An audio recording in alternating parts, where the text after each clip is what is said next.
Adam, thank you, everyone at the NBA. Thank you to everyone at NBA Entertainment, the Players Union, for the incredible support we've had over these past 5 years. Thank you, Rachel. I remember it was your vision to have this show. I remember you coming to me and then your bosses at ESPN and saying, this is something missing in the NBA landscape. We need a daily show.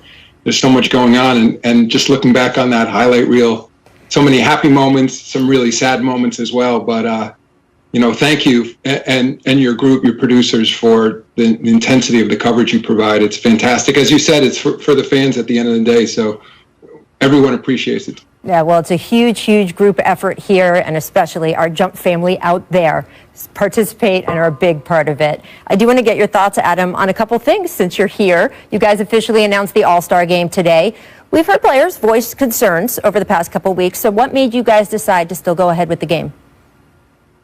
We decided to go forward with it because, well, let me begin. There's a health crisis in this country. There's an economic crisis.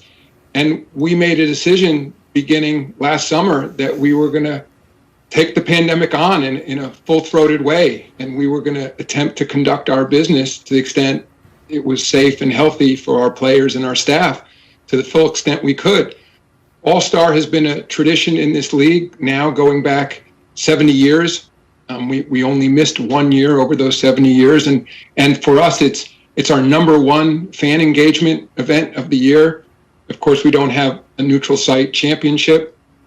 It's an opportunity for the entire NBA community to converge around one event. Now, I recognize, of course, we're not going to have fans this year, but as I've said before, 99% plus of our fans never attend an NBA game. It's a global sport based on historic ratings. Roughly 130 million people globally will tune in for this All-Star game. Based on past numbers, something like 100 million people will vote for the All-Stars. We're already up 10% this year. And last year, coming out of our All-Star events, we had over 1 billion social media moments. So it's a global event for us, and we're making our best effort to embrace all aspects of our league to the extent we can through this pandemic. And this is just one more opportunity. And I'll add, of course, I'm listening to those who don't think it's a good idea. And I think that's been the case in terms of essentially everything we've done since we shut down, a little less than a year ago because of the pandemic. There were obviously those who thought we shouldn't play without fans, those who thought we shouldn't play in a bubble, those who thought we shouldn't restart the holiday season, those who thought we shouldn't be playing in a very serious way because of the social justice issues roiling this country. So I certainly hear the other side of this issue here. And I'll just lastly say, it seems like no decisions during this pandemic come without uncertainty and come without risk. And this is yet another one of them, but it's my job to balance all those interests. And ultimately, it feels like the right thing to do to go forward. Well, you mentioned the fans. We saw NFL fans pour into Tampa for the Super Bowl. I know that Atlanta Mayor Keisha Lance Bottoms has told fans not to travel for All-Star Weekend, but how difficult do you expect it to be for fans to comply?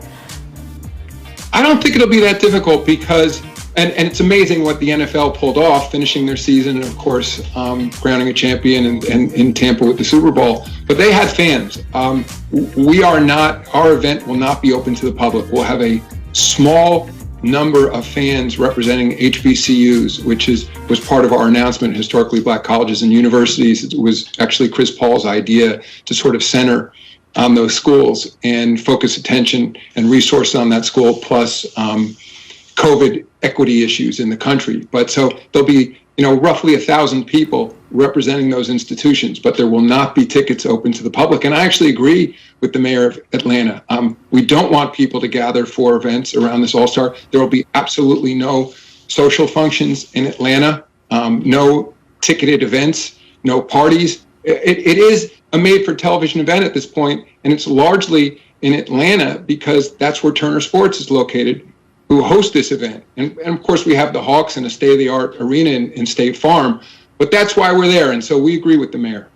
Well, we are coming up on a year since the NBA shut down that night in Utah, the root of having an All-Star game like this. the root of everything we've done in this country in terms of coronavirus. When you look back on how the NBA has weathered such a trying time for the whole country, what do you think of over this past year? I think of enormous sacrifice on the part of so many. And, of course, I'll begin with what we always refer to as the NBA family. First and foremost, the players, the coaches, the officials, the team staff. I mean, those people who lived in the bubble, as you were down there for a long period of time. I mean, for the Lakers who ultimately won the championship, I understand, of course, LeBron's reaction, having spent 3 full months in the bubble. And to his credit, I was down there for a portion of it as well. He never complained. Their team never complained. And there were very few complaints at the end of the day because the guys understood this is what it took to work. And I think, and then we got through that. Then we collectively made a decision with the Players Association that there was no way that this community could live in a bubble over 8 months or so. Thank you for that.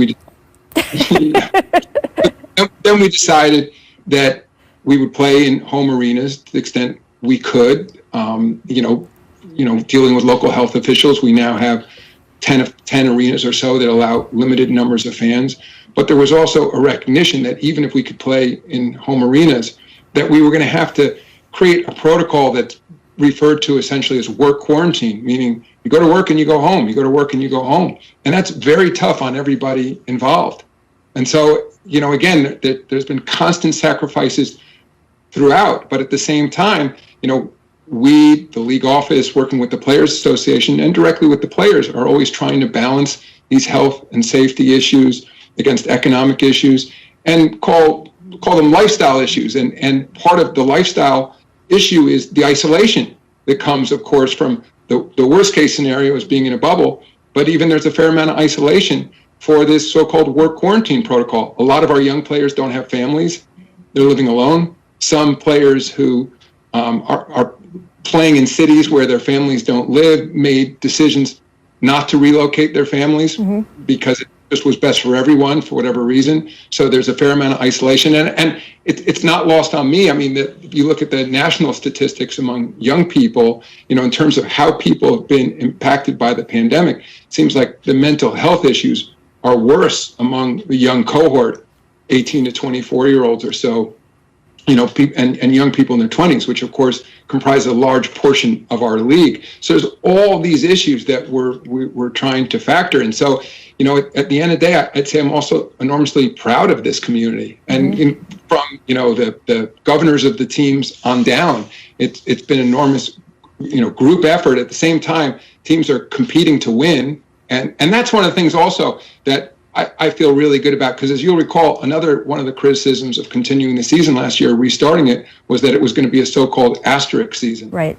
And once we got through the bubble and had complete, 4-round, 7-game series in the playoffs and into the finals, I haven't heard a single person suggest it's, my joke was the Lakers should have gotten 2 trophies. Right.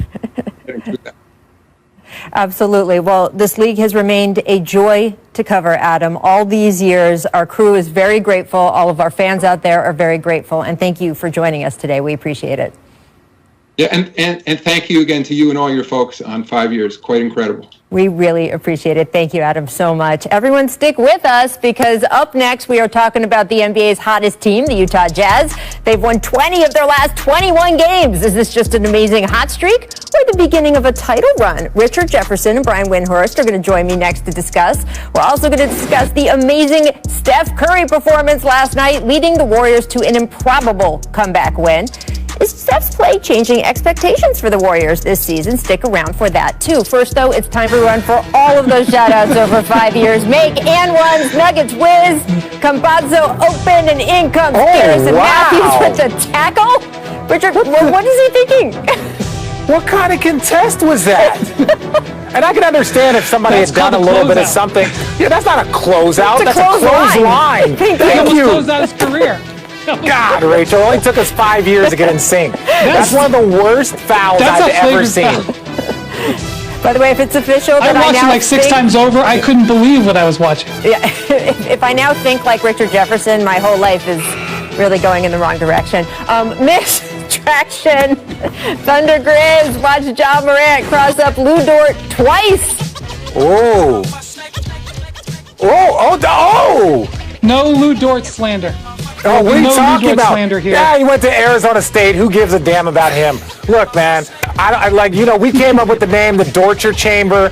He was in his own Dortcher Chamber right there, and that was uncalled for, and really it was unnecessary, Ja. You could have just dribbled by him. That'll be the last time he guards him the full 94. I'll tell you that. Can't have any fear. If you want a nickname like the Dortcher Chamber, you can have no fear. 94, regardless of who. Amazing. All right, let's check out who's in the zone, brought to you by AutoZone. It's the Utah Jazz, who have won 20 of their last 21 games after beating the Clips last night. Now, the Clippers without Kawhi and PG, but the Jazz have been dominant, posting 2 win streaks of at least 9 games this season. No other team has even won 8 straight at all so far. So, Richard, is this a hot streak or a potential title run? I think that this is a potential title run. They've done everything that they need to do, in my opinion. Like, this is a team that is top 5 in points. They're top 5 in defense. They're number 1 in rebounding. They're number 1 in point differential. I'm not even a stats guy, but when you go break down and look at the team stats, these aren't like little bitty moments that they're having. They're actually dominating teams very, very consistently. How they finish is purely up to them. Yeah, so this is a team that was essentially the same roster as they had a year ago, and they've just exploded and blossomed before our eyes. Now, they're healthy, and their top competition in the West, the Clippers and Lakers, are not, and health is going to be a major factor. But I don't think I've ever seen a team that has been as close to the Spurs of the last title run the Spurs had in 2014 as this team is. And they're coached by a guy in Quinn Snyder who used to be with the Spurs, and run by a guy in Dennis Lindsey who used to be with the Spurs. They share the ball. They rely on a center to defend the front of the rim. They run a very democratic offense. It took the Spurs were in contention many years. It took a lot of years, a lot of things for them to go right, for them to win titles. I think the Jazz are in contention to win it. Whether they will, let's wait and see. But man, they're good. Yeah, really fun to watch too. Just they play together, and you can tell that most of that team has been together this whole time in a season where continuity is such an advantage. They are maximizing everything they have to offer. And of course, Quinn Snyder, as you mentioned, fantastic this year and every year, and he is going to be coaching the Western Conference All-Stars, or I guess whoever the Western Conference player selects on his draft team.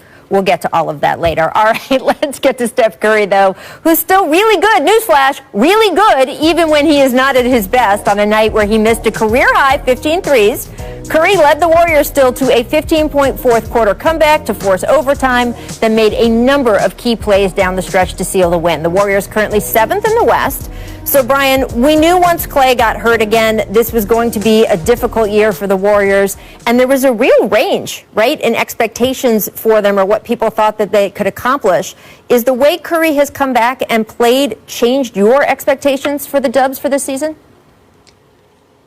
No, and I don't mean that to sound bad. Like, I thought they were a bubble playoff team, and I expected Steph Curry to be great. I'm one of these people who believe that Steph Curry is a top 10 all-time player.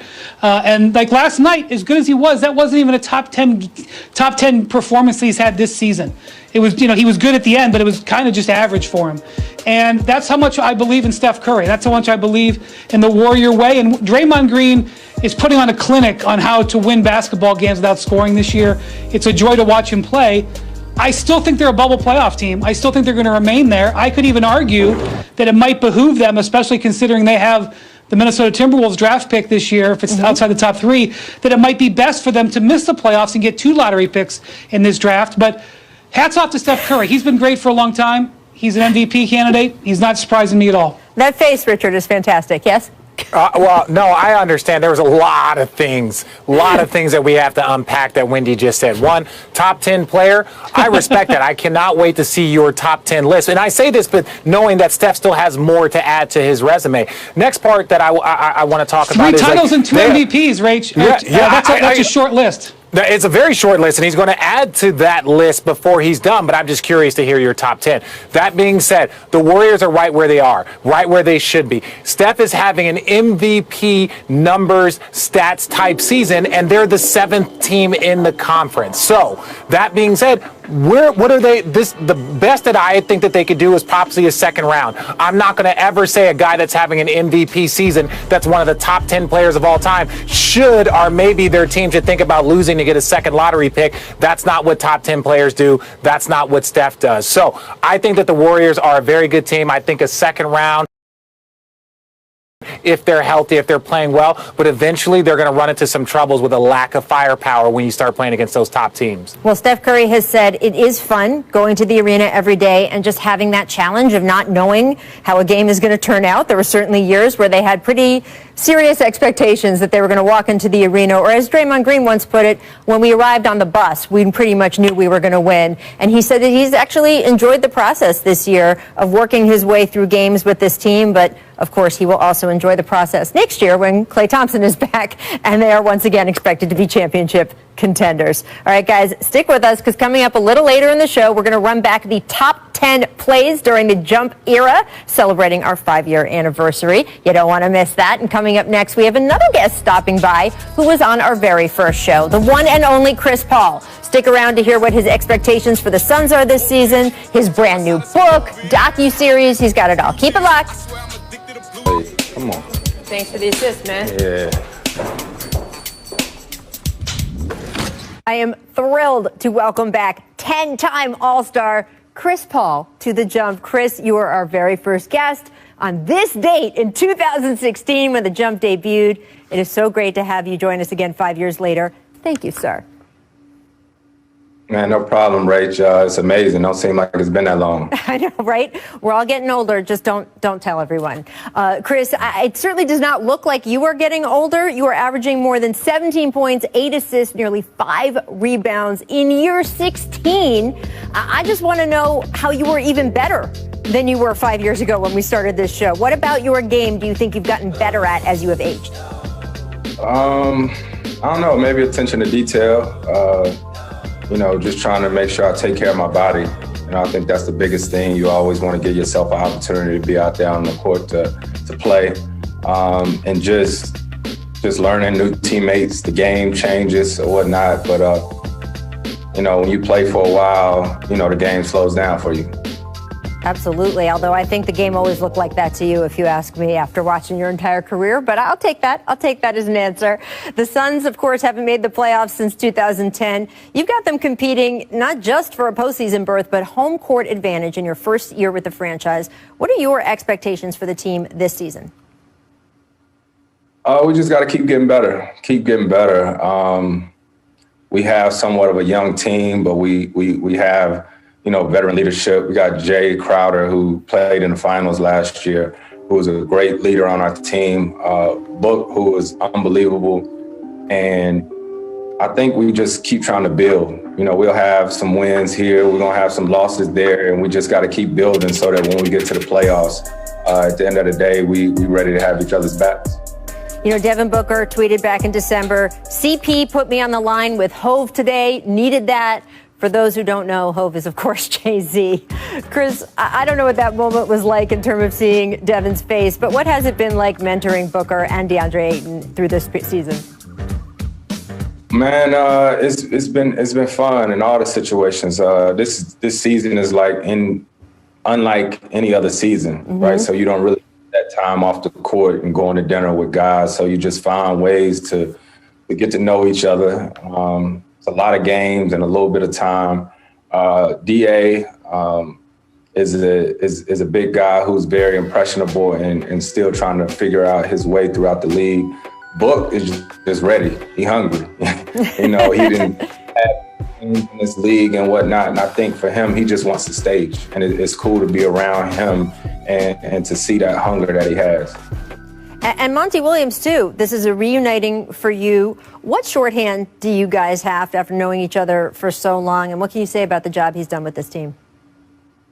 Yeah, Coach has been amazing. It's crazy to think 10 years ago was when I played for him last.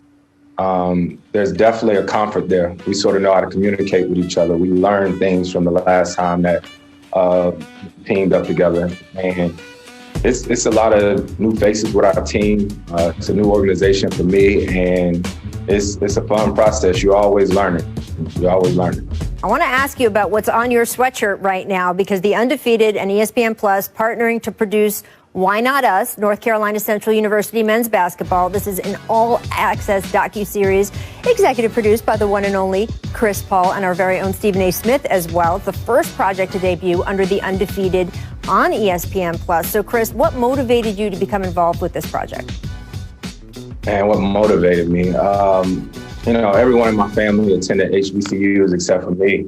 And so just paying attention to everything that was going on and knowing LaVelle Moton, I've known him for years, and I followed North Carolina Central, Winston-Salem State, North Carolina A&T. I could go on and on with these HBCUs, but Vail, just to be able to follow him and to see how he connects with the players, and it's more than just basketball. It's about life, and to be able to tell this story, we're extremely excited about and want to continue to tell these stories. I'm glad you shouted out Coach Moton. He is one of the best to do it at the college level, and he's a character too, so people are going to love following him and his team in this docuseries. But you got other projects going on too. We just learned yesterday that you're working on a new book, co-authored by our very own Michael Wilbon. It's entitled 61 Life Lessons from Papa on and Off the Court, to be released in September.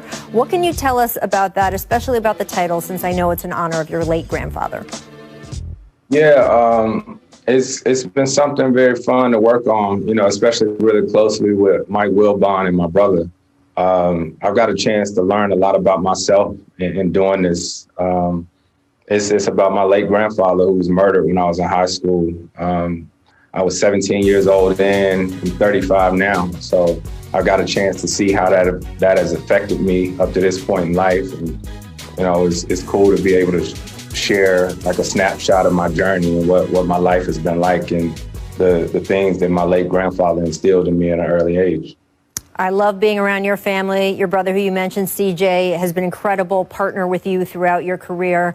And I'm very fond of your parents, Chris, so I'm thrilled to hear a little bit more about them in this book as well.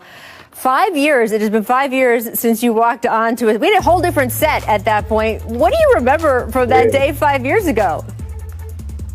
Man, I remember coming in and he was telling me that this was the first episode, right? It was, you didn't have all the bells and whistles you got now. Nope. You didn't have all that. You big time now, Ray. You got guest appearances day in and day out, everybody trying to be on the jump. But I think it's a testament to our game, what you're doing, and it's dope. So big shout out and congratulations to you. Well, we appreciate that. It is a testament to the game, to the sport, to the players who play it, because that is who people are tuning in for every day. It was not quite me and T-Mac standing in front of a chalkboard, but you're right, it was close. So we appreciate the growth of the show since then, and we certainly appreciate you. I am so excited to see all these projects come to fruition, especially your project with the Phoenix Suns. You are on a playoff course this year, my friend. We're looking forward to it. Thank you so much, Ray. Thank you. Always so fun. Coming up, we're running back the top 10 plays during the 5-year run of this show. This is a hard top 10 to crack. You'll see why next. First, though, here's what the Jump recommends for today. The NBA Jump Twitter feed. This is the fan page for our show. It was created in 2017 by our friend Devin. Since then, he's become the unofficial home of all things Jump on Twitter. Everyone on our staff really appreciates the work he puts into the account, his passion for the show, and all of you guys out there. We'll be right back. Jump era. Number 10. Bam Adebayo denying what would have been the game-tying dunk by Jason Tatum in Game 1 of the Eastern Conference Finals. Oh, wow. That's still one of the most impressive blocks I've seen in the postseason. I'm surprised Richard isn't questioning why this is in the top 10. Richard spent the entire commercial break questioning Brian on him putting Steph Curry in the top 10. I did not question that. I said, who was in his top 10? Damian Lillard drilling the deep game-winning three over Paul George to end the series in Game 5. This was amazing. I think the This reaction brings me a smile. afterwards. This makes me smile just to watch. Yeah, the reaction afterwards was the All-time best part. classic. That right there. I mean, the reaction afterward, I mean, that could bump that. All right, we'll see. We'll see what else is on there. Number 8, LeBron delivering a beautiful no-look, one-handed pass to Zizic for the dunk against the Lakers. Man. It's the greatest basket in Ante Zicic's career. I was going to say, you could have given me 1,000 guesses that I would have mentioned that man's name today. I wouldn't have gotten to it. So there you go. LeBron elevates, rising tide, lifts all boats. DeMar DeRozan absolutely destroying everything in his path on the way to the dunk. No regard for human life, as our friend Kevin Harlan would say. Oh my gosh. Look at this. Luckily, Boucher You know, I wasn't don't on like the to team. shame Yeah. defenders. I don't like to shame defenders, but I'll make an exception in this case. And number 6, Giannis dunking over Tim Hardaway Jr., like the whole person. Back row. How do you defend that? How do you Look at defend that, Richard? You don't defend What do it. you You do? get out of the damn way. You get like Move. Yeah. Get out the way. Number 5, Steph Curry barely crossing half court. And then this game-winning 3 over the Thunder. Say it, Wendy. Go ahead and say it, Brian.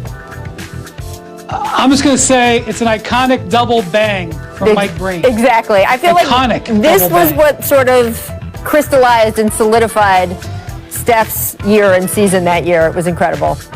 Woo. Number 4, James Harden obliterating Wesley Johnson's ankles, staring him down, makes the 3, and you know what happens next. You just don't want to be on the wrong side of NBA history. It's like Brian Russell. You're always going to talk about this. This will live forever as long as licked the NBA. his lips. He is so right. I couldn't have said it better. You couldn't. It's terrible. It's a terrible situation. Number 3, Game 7 of the Eastern Conference Finals, Kawhi Leonard making and taking that game-winning 3. Man. Woo, this is the semifinals, I think, right? Man. Oh, yeah. I like how he ducked the I seal. feel for Joel to this day. Not that bad, hopefully. This is unbelievable to me, the only buzzer-beating, game-winning shot in a Game 7 in NBA playoff history at the time. That was crazy. At number 2, your daily double, 2016 NBA Finals, Game 7. Richard, ever heard of it? LeBron making an incredible block on Andre Iguodala, and then shortly after, Kyrie with the dagger, and Richard's bald head celebrating there like a beacon. Oh, it was just I was so proud of Richard those played guys. great in that game. Richard played great in that game, that whole series. I'm Number not just saying 1, that. Kobe's final game. This was our first year in the jump. Dropped 60 points versus the Jazz right across the street here. One of the most special moments. Yeah, just watch it. Just soak that in with your eyes, What's people. more impressive? 60 points or 50 shots? I think getting up 50 shots takes a hell of a lot of talent. It was incredible. What a run it has been. So much more on the show. Up next, we're going to talk about Richard and Brian's expectations for Nets Lakers tonight. Stick with us.